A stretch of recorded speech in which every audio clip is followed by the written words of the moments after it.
Bonjour à tous et bienvenue sur ma chaîne Anta Cooks.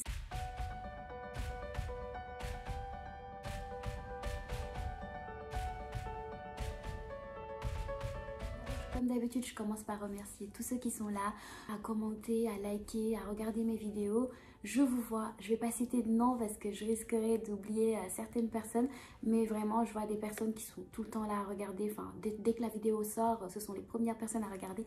Donc merci de montrer autant d'intérêt à cette chaîne. Les chaînes YouTube de cuisine, il y en a énormément, donc si vous êtes là, vraiment vous méritez que je vous dise merci. Aujourd'hui je vais être plus gourmande que d'habitude, je vais faire une entrée, un plat et un dessert pour vous donner des idées encore une fois de recettes, puis surtout pour vous qui fêtez Noël. Allons tout de suite voir les recettes que je vous ai préparées. Merci encore. Alors les gourmands, on va commencer par un petit croustillant de Saint-Jacques. Vous allez voir, c'est très facile à faire et c'est tellement bon, mais oh là là là là. Alors pour cette recette, vous allez avoir besoin d'oignons, de poivrons, une boîte de ciboulette, si vous voulez bien sûr, de veau Saint-Jacques et de feuilles de briques.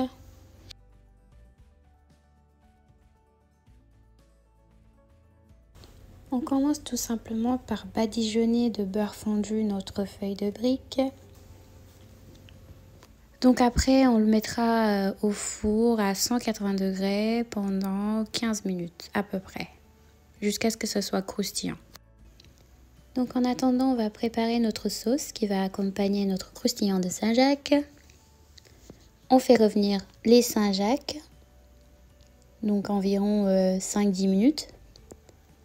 Juste le temps de les dorer un petit peu. On met du poivre.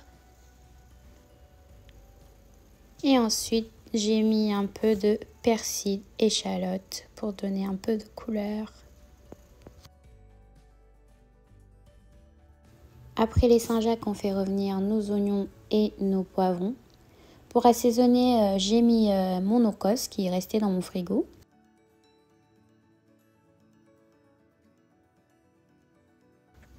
Et voilà le résultat. Votre croustillant de Saint-Jacques est maintenant prêt à servir. Franchement, c'est trop bon.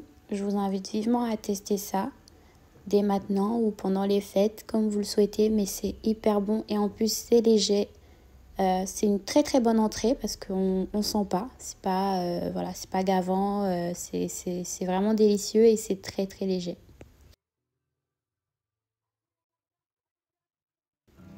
On passe maintenant au plat de résistance avec ce magret de canard accompagné de son foie gras. Donc pour cette recette, vous aurez besoin de magret de canard et de foie gras.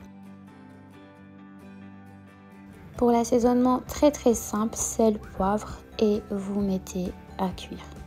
J'ai fait cuire à feu doux environ 5 minutes de chaque côté pour obtenir une cuisson à point. Je vais maintenant faire cuire mon foie gras, donc toujours le même temps de cuisson, 5 minutes de chaque côté. Dans le même temps, je prépare la sauce accompagnatrice, donc comme vous pouvez le voir avec le no-cost. J'ai fait revenir des oignons et j'ai rajouté donc mon fameux no-cost que je vous ai mis les ingrédients tout à l'heure. Donc je remue tout ça, je mixe un petit peu. Au bout de 5 minutes, on peut rajouter notre crème liquide. Et lorsque la sauce commence à devenir bien épaisse, on rajoute notre ciboulette ou autre chose si vous préférez. Vous salez, poivrez et c'est terminé.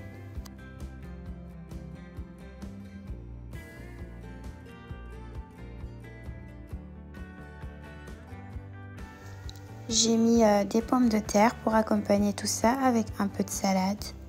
Alors vous pouvez choisir bien évidemment ce que vous souhaitez comme accompagnement.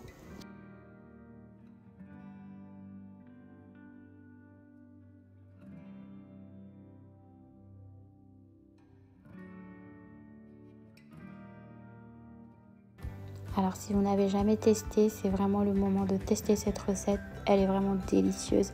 La viande est tendre. Ça fait du bien En même temps, ça n'apporte pas de lourdeur. Pour des recettes, par exemple, quand vous invitez du monde le soir pour dîner, c'est très bon. On n'a pas de sensation de lourdeur.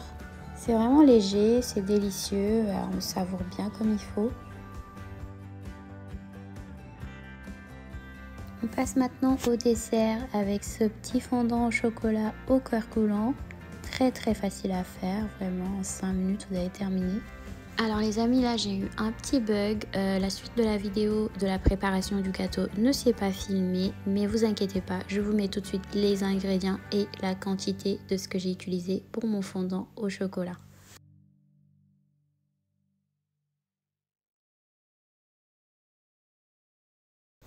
Alors pour réaliser mon petit coulant au chocolat, j'ai pris donc des petites boules de Nutella, j'ai mis une cuillère à café de Nutella que j'ai formé en petites boules.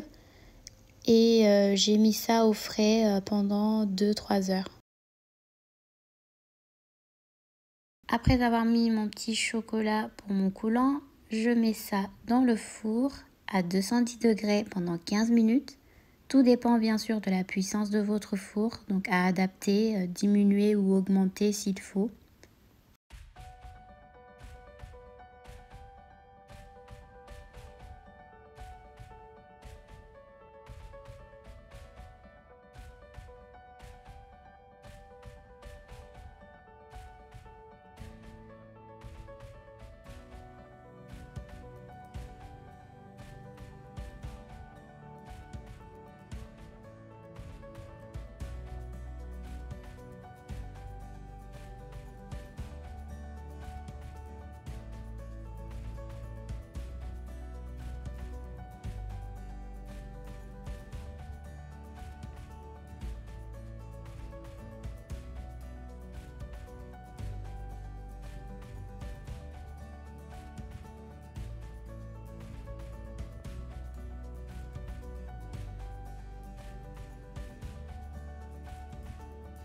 Voilà les amis, c'est tout pour cette vidéo. N'oubliez pas de liker, de commenter et surtout de vous abonner et de partager autour de vous. Bye!